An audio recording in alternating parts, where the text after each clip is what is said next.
Welcome back, brothers and sisters. I am Braden. This is Langley Outdoors Academy, the place where we not only talk about what's going on in the gun world, but also how we're going to fix it together.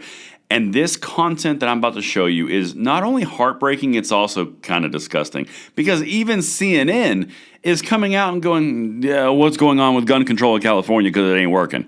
Everything will be linked in the description box below, and I can't wait to show you guys this. And of course, make sure you let me know what you think in the comments field and hit that like button, subscribe button, and make sure you turn the notification bell on. We have got a lot of people saying they've been unsubscribed multiple times, so just check that bad boy. I've shown you what the people have said, and I'm going to say a quick word from the giveaway from Vanish, and then we're going to hit this. My brothers and sisters, I am excited to bring you what I think is the biggest giveaway that I've ever seen on this channel, and it's brought to you by Vanish Holsters. Now, Vanish Holsters is made for the everyday American concealed carry patriot, not the upper echelons of the gun world. We're talking somebody who wants to have a gun, have it be comfortably stored, and safely stored to protect themselves and those that they love. This is the most comfortable holster that you're ever going to wear. This is a 48-inch belt that fits universally to anybody, and it's completely ambidextrous. It has a no-stink material, and it fits up to a 46-inch waist. This is something that you're going to want to check out. Look at this. They are launching the biggest giveaway I have ever had on this channel. They are giving one of you this incredible Jeep Gladiator and $25,000 worth of gold thanks to Vanish.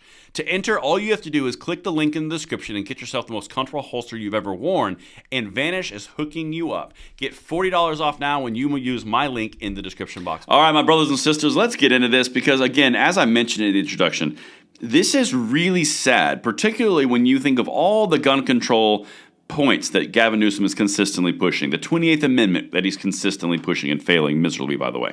All the gun control that is the ethos of the California system is failing. Now, the big irony here is I want you to remember something called the Oakland Ceasefire.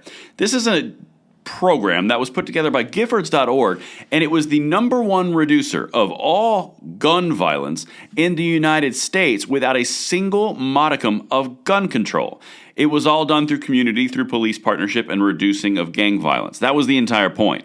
Well, that went away, and all of a sudden you have more gun violence rising, and all the programs from the state aren't doing anything. Meanwhile, the gun controllers had the answer the whole time, but they don't tell you because it doesn't give their gun control desires any attention. This is disgusting and gross, and let's get into this. All right, here we go.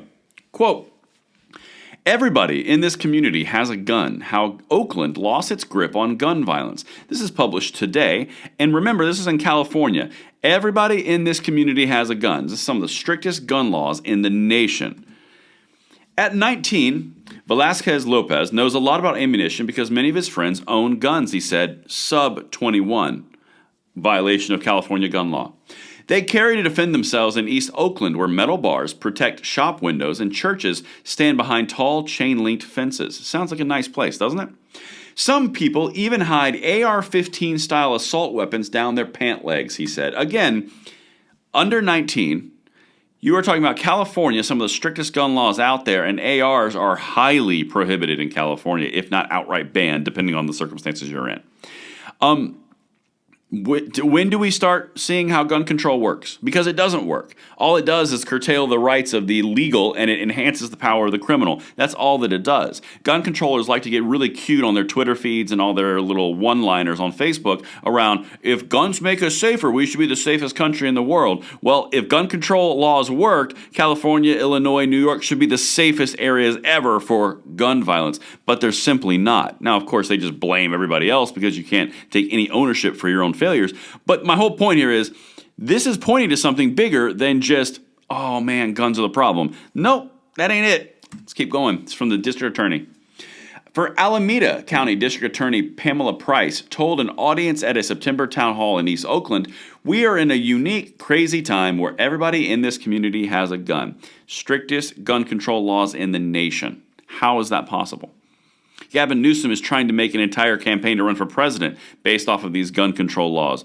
And here, yet, every single person has a gun? This doesn't make a whole lot of sense. Some things don't jive. Now, remember that name Price. We're going to come back to her in a second. So, keep in mind, as we go into this, you've got progressive policies at the top where they're not enforcing laws and they're not holding people accountable for what they do, or releasing them back on the street, and then they're shocked that there's more violence. Okay. Police also use crime data to approach people with gang affiliations or long criminal records who are likely to use a gun in a crime or to be shot. Community groups follow up with others' offers of job training, education, meals, and more. Quote, we tell them they're on our radar and we try to get them to recognize they are alternatives to street violence. Okay. If you are telling me that every single person has a gun, they are sub-legal age in California, the district attorney is telling you everyone has a gun. Some of the strictest gun laws in the nation are in California. And you've also got this whole thing where they're focusing on people who they know are gang members and the violence is stemming from those people. Does this sound like a gun problem? Or does this sound like, I don't know, maybe a philosophy problem? Gun control is not working. The penalties on the street are bigger than the penalties that the state is enacting. Why would you be surprised that there'd be a different outcome? It's not an inanimate object because this hasn't always been the case in Oakland. Again, going back to the Oakland ceasefire that I referenced earlier. There are ways to do this, but it's not gun control and it's not state dominated. It's local communities and it's working together with your police department to remove bad actors and influence those that can be saved. That's the entire point.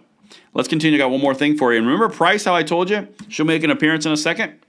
Price, a progressive elected last year, already faces a recall effort, in part because she rejects blanket enhanced sentences for gangs and weapons charges. Weapons charges. Let me go back to her earlier quote. We are in a unique, crazy time where everybody in this community has a gun. Let me go back to what I just said. She rejects blanket enhanced sentences for gangs and weapon charges. If you still think the problem is guns after the district attorney refuses to enforce gang laws, refuses to enforce weapons charges for those gang members, and then decries the idea that there's more gun violence in an environment of which is massively dominated by gun control at the state level of California, and yet everyone in Oakland has a gun, you have a proven example of what actually works, and it's not gun control, and you're telling me that the problem is guns.